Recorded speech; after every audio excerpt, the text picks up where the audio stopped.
மேட்டூர் அணையிலிருந்து கூடுதல் நீர் திறக்க முடிவு செய்யப்பட்டிருப்பதாக அண்மை தகவல். மேட்டூர் அணையிலிருந்து திறக்கப்படும் நீரின் அளவை அதிகரிக்க முடிவு செய்யப்பட்டுள்ளது. அணையில் நீர் திறப்பை 65,500 கனஅடியாக உயர்த்த முடிவு செய்யப்பட்டிருக்கிறது. ஏற்கனவே அணையிலிருந்து தற்போது 55,500 கனஅடி நீர் வெளியேற்றப்பட்டுக் கொண்டிருக்கும் நிலையில் 65,500 கனஅடியாக நீர் திறப்பை அதிகரிக்க முடிவு செய்யப்பட்டிருக்கிறது. கூடுதல் விவரங்களை வழங்குவதற்காக செய்தியாளர் பாலகிருஷ்ணன் இணைந்திருக்கிறார். பாலகிருஷ்ணன், விவரம் என்ன?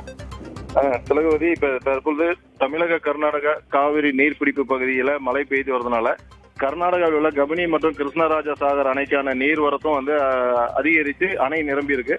இதனால அணையின் பாதுகாப்பு கருதி உபரி நீர் திறப்பும் அதிகரிக்கப்பட்டது.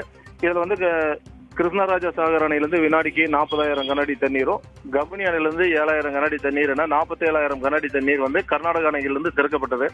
அதோட சேர்ந்து தமிழக காவிரி நீர்பிடிப்பு பகுதிகளில் பெய்யக்கூடிய மழையின் காரணமாகவும் மேட்டூர் அணைக்கான நீர்வரத்து கடந்த சில தினங்களாக படிப்படியாக தொடர்ச்சியாக அதிகரிச்சுட்டு வருது. இதன் காரணமாக மேட்டூர் அணை கடந்த 5 தினங்களுக்கு முன்பு அதன் முழு கொள்ளளவை எட்டிய போதும் தமிழக டெல்டா மாவட்டங்கள்லையும் வடகிழக்கு பருவமழை மற்றும் புயலின் காரணமாக அதிக அளவு மழை பெய்து வரதுனால பாசன தேவை முற்றிலுமாக குறைந்து மேட்டூர் அணையிலிருந்து திறக்கக்கூடிய தண்ணீரின் அளவு வினாடிக்கு 1000 கனஅடியாக குறைக்கப்பட்டது.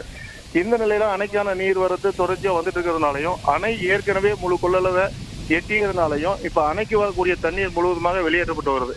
இப்ப நேற்று வினாடிக்கு 45,000 கனஅடியா வந்த நீர்வரத்து இன்று காலை வினாடிக்கு 55,500 கனஅடியா அதிகரிச்சது. அந்த தண்ணீரும் அணை மற்றும் சுரங்க மின் நிலையம் வழியாகவும் 16 கண் மதகுகள் வழியாகவும் தொடர்ச்சியா வெளியேற்றிட்டு வராங்க. இப்ப பகல் 12 மணி முதல் வினாடிக்கு 65,000 கனஅடியா நீர்வரத்து அதிகரிக்கிறதுனால தண்ணீர் திறப்பும் 65,000 கனஅடி தண்ணீர் அணைக்கு வரக்கூடிய தண்ணீர் முழுவதுமாக காவிரியில் வெளியேற்றப்பட்டு வருது. இப்ப மேட்டூர் அணையிலிருந்து திறக்கக்கூடிய தண்ணீர் பாசனத்துக்காக பயன்படுத்த முடியாத ஒரு சூழல்ல இப்ப முழுவதுமாக இந்த தண்ணீர் முழுவதுமாக உபரியா தான் வெளியேற்றப்பட்டு வருது. இந்த நிலையில இப்ப அணை மற்றும் சுரங்க மின் நிலையத்தின் மூலியமா தண்ணீர் வெளியேற்றதுனால முழு உற்பத்தி திறனும், அதாவது 250 மெகாவாட் மின் உற்பத்தி அப்படிங்கிற ஒரு இலக்கை எட்டி இருக்கு. ஆனா காவிரியின் குறுக்கே உள்ள கலவணை மின் நிலையங்கள்ல உபரி நீர் அதிக அளவில் திறக்கிறதுனால மின் உற்பத்தி நிறுத்தப்பட்டு இருக்கு. விவரங்களுக்கு நன்றி பாலகிருஷ்ணன்.